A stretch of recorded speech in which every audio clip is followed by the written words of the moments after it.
So manilhig na pud ta mga langga.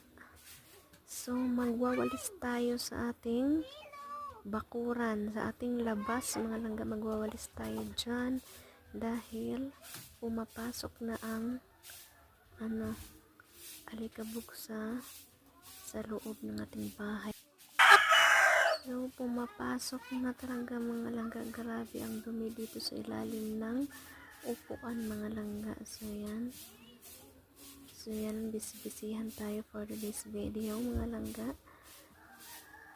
So walis-walis pag may time mga langga. Ayan ang ating bakuran, ang labas ng ating bahay. So yan mga langga, maraming mga bato-bato at parkinganan dyan ng mga motor. Ayan mga langga.